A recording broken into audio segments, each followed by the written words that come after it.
So it's my pleasure to introduce Rohan Roberts, who is the innovation leader at GEMS Education. GEMS is the world's largest private education provider. I cannot emphasize this. It's a very big institution where Rohan is responsible for promoting innovation strategy planning and entrepreneurship across over 40 institutions of learning in the UAE and the rest of the MENA region. He's also director of the Dubai Science Festival. He's a serial entrepreneur and co-founder of several global organizations, including Intelligent Optimism, Café Scientifique Dubai, and Academy. I happen to know he's also passionate about the Burning Man Festival, a space I believe he views as an incubator for exchange and learning. His work engages radical new technologies, future pedagogies and learning tools, and I believe our conception of the cosmos at large. Please welcome Rohan Roberts.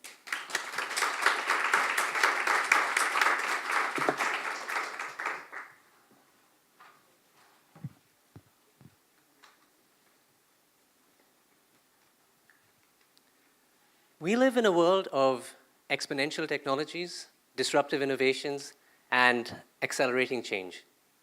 Ray Kurzweil, who's the director of engineering at Google and described by Bill Gates as the best predictor of future technologies, says that in the next 100 years, we will see the equivalent of 20,000 years worth of progress. Now, most people, when you speak to them about the future, contemplate the future with a sense of anxiety, trepidation, and dread. And that's because most people formulate their ideas about the future based on what they watch in Hollywood films. And every single Hollywood film set in the future is dystopian. So as an antidote to the doom and gloom of Hollywood, I usually like to start my talks with a short video by Jason Silver. Now, some of you may be aware of Jason. He is the host of Nat Geo's Brain Games, which is the highest rated show in the history of National Geographic. But he's also the creator of a YouTube channel called Shots of Awe, in which he takes ideas from science and poetry, philosophy and literature, art and future studies, and combines them into these aesthetically stunning, visually beautiful 3-minute videos. And he's been described as a wonder junkie, an ideas DJ, a remixer of awe, and so much more. He's a dear friend, and the reason I like to speak to him and hang out with him is because he is a techno-optimist. Let's watch this video. It's called The Future of Us.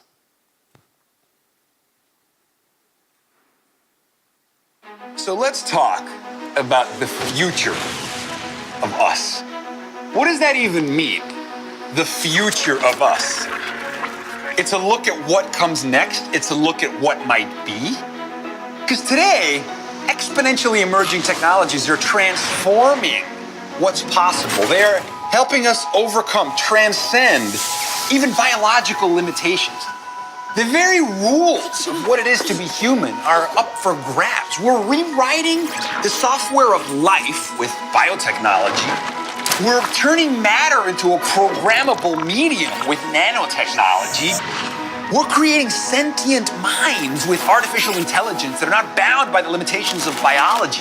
These three overlapping revolutions, GNR, genetics, nanotechnology, and robotics, together will be leveraged to lead us towards a black hole-like, impossible to fathom singularity. It's like staring into the sun, a moment of a rousing symphonic climax when all of mind, leveraged and networked together, transcends its biological origins, and we become something more. People worry about the AIs and the them. Well, as Kurzweil says, that's going to be us. The future of us is ours to dream up. So of all the technologies that Jason mentions, AI, artificial intelligence, will have the biggest impact on humanity. Peter Diamandis says AI will have a bigger impact on humanity than electricity and fire. Thomas Friedman is the Pulitzer Prize-winning journalist who famously said, whatever can be outsourced will be outsourced. Whatever can be automated will be automated. And to this, Kevin Kelly, who's the founder of Wired magazine, adds, whatever can be imbued with AI will be imbued with AI. We're now in the midst of what's being described as the cognifying revolution. Everything that was formerly electrified will now be cognified. That means everything that has electricity will soon have some form of artificial intelligence. And what's ushering in this cognifying revolution? Better data, cheaper computation, and deeper algorithms. Now, when we speak of AI, it's important to distinguish between narrow, general, and super. Narrow AI is the kind of AI we have right now. It can do just one thing: direct air traffic control, play chess, find words on Google, translate a language. General AI, which we don't have yet, but is is something we will develop very soon, is narrow AI is the same as narrow AI, but it can do many things. It can play chess and have a conversation with you on your phone, and direct air traffic control, and detect cancer, and so on.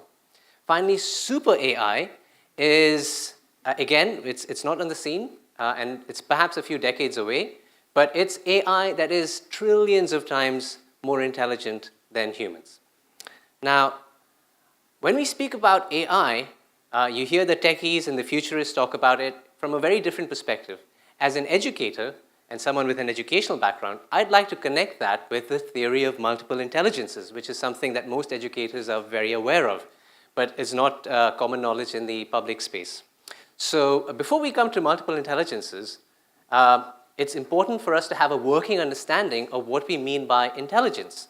So when I use the word intelligence, I use it to mean the following. Intelligence is the ability to create products of value in society, find solutions to problems, and identify policies to achieve goals. So keeping this working definition, what I will share with you now is a taxonomy of the different types of AI based on Howard Gardner's theory of multiple intelligences.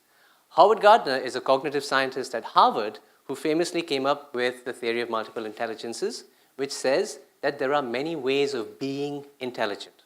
So in other words, the ability to play music and make art, play sports, to sing and dance, to empathize and sympathize, to emote and role play, to reflect and introspect. These are all different ways of being intelligent. In other words, these are forms of intelligences. So let's keep this thought in mind and look at the different types of intelligences and connect that with AI. So this is my original contribution to the marketplace of ideas. I've scoured the internet. I haven't found anyone who's made the connection between AI and multiple intelligences. So here we go. The first type of intelligence is verbal linguistic intelligence. These are people who are word smart. They're excellent at using language. They're the poets, the writers, the public speakers. And we already have an example of an AI that is exhibiting this type of intelligence. IBM Watson beat the best human contestants at the game of Jeopardy. Now, those of you who are familiar with Jeopardy know that in this game, you're given the answer and you're meant to ask the question. And so IBM Watson actually read all 30 million pages of Wikipedia and destroyed, in fact, the best human contestants at Jeopardy. And this was just one of the answers, or rather questions, that IBM Watson came up with. The contestants were given this answer: a long, tiresome speech delivered by a frothy pie topping. Stumped the humans. IBM came up with the answer: what is a meringue harangue? Now, this is gibberish to most of us, but for those of you who know, a meringue is a kind of pie, and harangue is a kind of scolding or a rant or a rave. It connected these two disparate ideas and won that round. And this is just one example. So I'm going to play a 30-second clip of IBM Watson in action. And I'd like you to observe the reaction of its creators, the sense of joy and pride on their faces, and then observe the reaction of the contestants who were losing, and observe the look of dejection and despondence on their faces. Brad. The double Jeopardy round of the first game, I thought was phenomenal. Watson went on a tear. Watson, Who is Franz Liszt? you are right. What is violin? Good. Who is the church lady? Yes. Watson, What is narcolepsy? you are right. And with that, you move to $36,681. The next type of intelligence is musical rhythmic intelligence. These are people who are music smart. They play music, they sing, they dance, they keep time, they keep rhythm. And we already have Ava, which is an artificial intelligence that composes music and has the same rights as a human, legal rights as a human composer. I'd like to play for you a short composition called Genesis. And keep in mind that this piece was created by a non-human intelligence.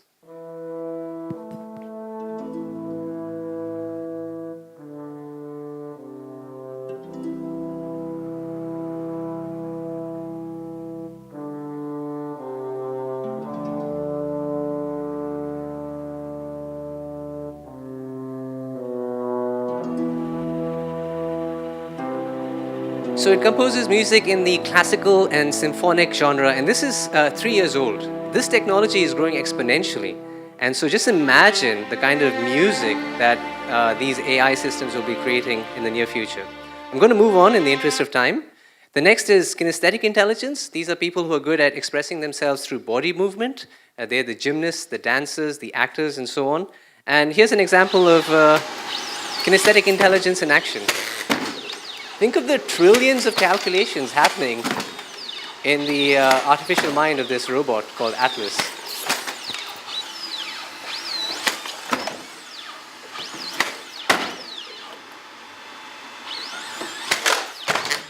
And he raises his hand in victory. Awesome, let's move on.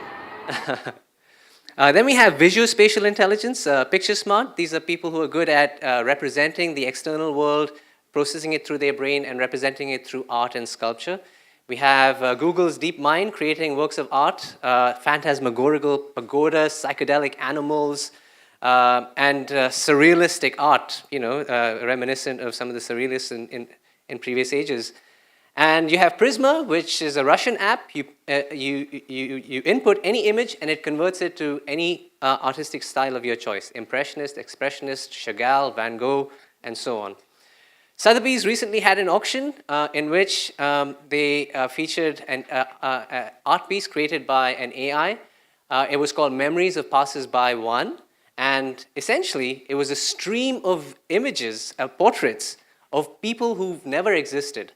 And it just generates a continuous stream of faces that were not curated by anyone. These were not images, or this was not a rendered video. And the art piece was sold in Sotheby's for £32,000. And if that surprises you, on October 25th, 2018, an AI art that was titled The Portrait of Edmund Bellamy was sold for $432,500. So we're already in the age of AI-generated art, and people are willing to pay good money for it. Still on the subject of art, because this is an art event after all, the next Rembrandt is an example of how AI technology and big data are coming together to touch the human soul in the same way that Rembrandt's did it with art and with his paintbrushes and his canvases. And so essentially what the creators of this art piece did was they analyzed all of Rembrandt's paintings and identified that the ideal subject would be a Caucasian male between the age of 30 to 40 with facial hair looking slightly towards the right with a hat and a collar. And then the AI system analyzed all the eyes painted by Rembrandt, all the noses and ears, and then finally put all these disparate pieces together and created a new portrait that could have been done by Rembrandt, and it's called The Next Rembrandt. And it's fueling the conversation between art and algorithm, design and data, and most importantly, technology and emotion. So we're going to move forward. In the interest of time, I wanted to speak to you about handwriting because teachers are obsessed with handwriting. But interpersonal intelligence, people smart. These are people who have conversations with others, have good interpersonal relationships. And you already see examples of this with Siri and Cortana, people having extended conversations with their smart agents. Mathematical intelligence, this is one of the older intelligences. The first calculators exhibited this, but IBM's Deep Blue, when it beat Garry Kasparov, exhibited mathematical intelligence. Let's move on. So now focusing on the three broad intelligences for which we don't have AI, and which ironically schools focus on the least. First is intrapersonal intelligence, or self-smart. These are people who don't need your life coaches and motivational coaches. They know what's good for them. They self-reflect. They think about thinking. They indulge in what we call metacognition to a greater degree than others. At the moment, we have no AI system that can indulge in metacognition. Pedagogical intelligence is a discrete type of intelligence. Teaching smart is the ability to transfer knowledge and understanding from one brain to another brain. And for that, we still don't have any AI system. And perhaps most importantly, the third is existential intelligence or cosmic smart. These are people who can see the big picture and ask the big questions. Who are we? Where do we come from? What is our purpose? Why are we here? Where was I before I was born? What is reality? What is consciousness? Do we have free will? These are the big, profound questions for which no AI system comes even close to answering or helping us with. So this leads us to a new type of education that people like Thomas Lombardo describe as wisdom-based education, and a whole new field of study called humanics that focuses on technical ability, our relationships with machines, data discipline, how we analyze data, and finally human literacy, how humans can still do things that machines can't. Creating a robot-proof curriculum would mean including something like existential studies, which doesn't exist anywhere in the world right now, but I'm willing to wager a bet that we're going to see more and more emphasis on existential studies the more we see automation and outsourcing and ubiquitous AI. And these are some of the broad areas existential studies could cover and much more. And of all the edtech platforms out there, Academy is, as far as I know, the only one that focuses on existential studies in a real profound and meaningful way. And so I'd like to conclude by emphasizing that it's not going to be a Terminator scenario. The machines are not going to come and destroy us. It's not going to be a case of us versus them. We're going to be them. We're going to merge with the machines. And in many ways, we already are merging with our machines. We're outsourcing our cognition to our devices. The smartphone in your pocket is now like an external brain. It's like an external cortex. If I asked you the phone number of your friend, you haven't stored it in your brain, you've stored it in your external cortex, in your phone. And another piece of optimistic news, when Garry Kasparov lost to IBM Watson, people were despondent. They thought that was the end of human chess. But in the last 20 years, we've seen the number of chess grandmasters double. And today, the best chess grandmaster isn't a human chess player, it isn't a machine chess player, it's a human-machine hybrid, and it's called centaur chess. It's humans and machines playing against other humans and machines. So the upshot is, or the conclusion is, that humans will merge with our technologies and create even more amazing art and amazing music and amazing technologies. So I'm going to come to the broad question now. What is the purpose of education? In a world of ubiquitous AI, where you have AI systems creating art, making music, driving cars, and doing all the things we once thought were uniquely human, what then is the purpose of education? If you speak to educators, principals of schools, they will tell you the purpose of education is to get students, or to help students pass their exams or get into universities. Well, those are sound, pragmatic, practical responses, and I'm not going to argue with that, but I would like to add to it and say there are other purposes, or the other purposes that we ought to have for education. One is to bring a sense of awe and wonder into the education system and foster that sense of awe and wonder. Kids naturally feel a sense of awe and wonder. We systematically beat them out of it metaphorically through the school system. And just stop for a minute and think about the technological level at which this world operates. We're now bathed in Wi-Fi, we have GPS satellites in space, we have rovers on the surface of Mars, the Voyager 1 spacecraft has left the solar system. This is an extraordinary time to be alive. Let's foster the sense of awe and wonder in the school system. Help kids see the big picture. That's so important for schools and the educational system.